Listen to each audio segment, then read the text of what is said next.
Au pas des géants avance le président de transition, président de la République, chef de l'État, général Mohamed Idriss Déby Itno, en direction de la salle du Conseil des ministres où l'attendait l'ensemble des membres du gouvernement. Il s'agit bien évidemment de la tenue du Conseil extraordinaire des ministres placé sous sa présidence. À l'ordre du jour, un seul point, l'examen du projet de loi des finances pour l'exercice 2023.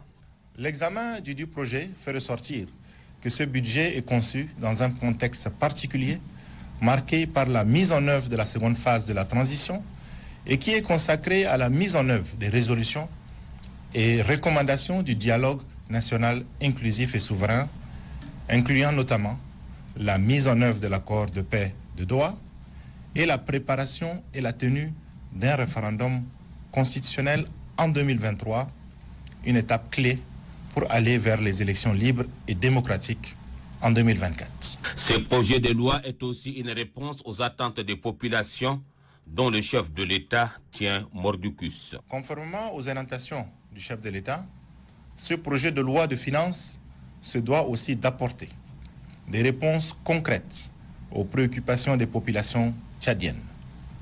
Ce budget tient compte strictement des engagements nationaux et internationaux du Tchad. Grâce à des perspectives macroéconomiques favorables pour 2023, marquées par un PIB en hausse à 5,1% contre 4,6% en 2022, une hausse de la production pétrolière, des innovations et réformes fiscales tendant à plus d'équité, de compétitivité des entreprises et d'amélioration du pouvoir d'achat, de maîtrise et de qualité de la dépense, le budget 2023 est en forte hausse. En termes d'innovation fiscale, le budget 2023 prévoit notamment une défiscalisation générale des importations des matériaux, intrants et équipements agricoles et pastoraux, une baisse de 75% des droits de douane sur l'importation des camions gros porteurs ainsi que sur l'importation du ciment en provenance des pays africains hors CEMAC. Ainsi, les ressources budgétaires pour 2023 sont estimées à 1875 milliards contre une prévision de 1359 milliards pour 2022. En conséquence, les dépenses publiques devront s'accroître de 32%, passant de 1203 milliards en 2022 à 1590 milliards en 2023.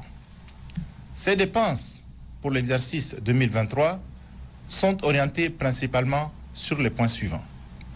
La mise en œuvre du cahier des charges du dialogue national, une augmentation de la masse salariale imputable à la prise en compte de la réforme indiciaire dans l'armée, la prise en charge des recrutements de 5000 jeunes en 2022, ainsi que certaines revalorisations et l'application du pacte social.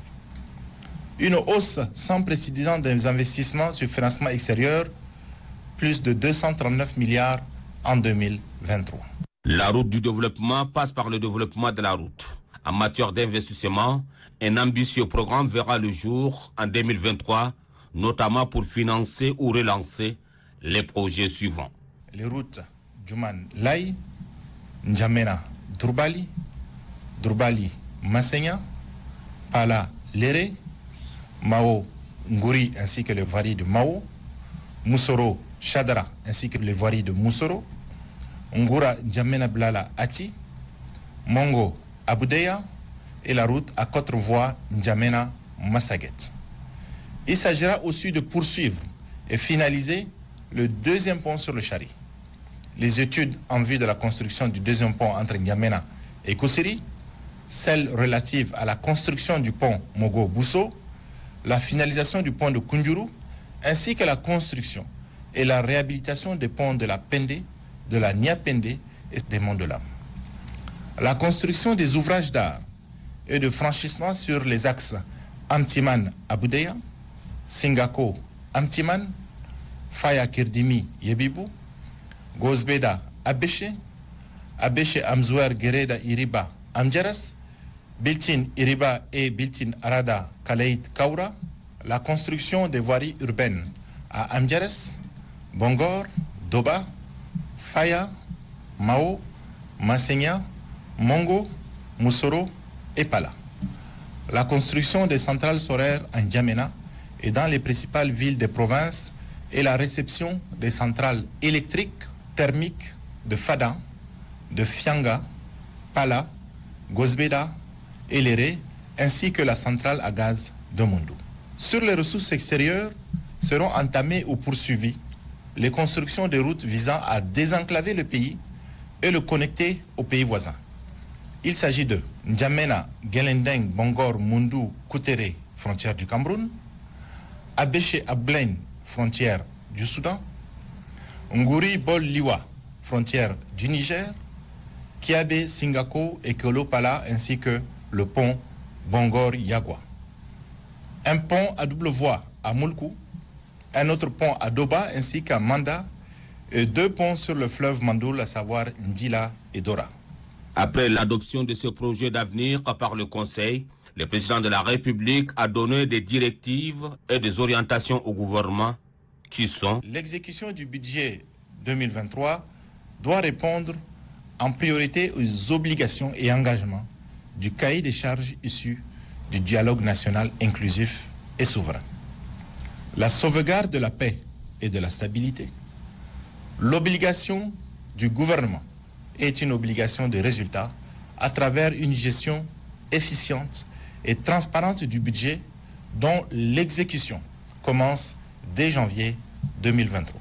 Le respect strict des règles et procédures de passation des marchés, la programmation et l'exécution des actions du gouvernement en tenant compte des priorités qui ont un impact réel sur le quotidien des Tchadiens. La révision du code des marchés publics et de la mercuriale des prix pour mettre fin aux abus et les surfacturations. L'arrêt de l'achat sur le budget de l'État des gros cylindrés, notamment les V8. Réduire au strict minimum les missions coûteuses à l'étranger qui n'ont aucune retombée favorable au pays. Pour la concrétisation de ces directives, le gouvernement d'union nationale doit être sur tout le front pour des résultats à la hauteur des attentes. Suite à ces directives, le chef de l'État a rappelé que le gouvernement d'union nationale a une obligation de résultat et que le temps nous est compté afin de faire face aux défis et attentes des populations tchadiennes. Il a pour finir souhaité plein succès à l'équipe gouvernementale. Commencé à 10h. Le conseil a pris fin à 11h15.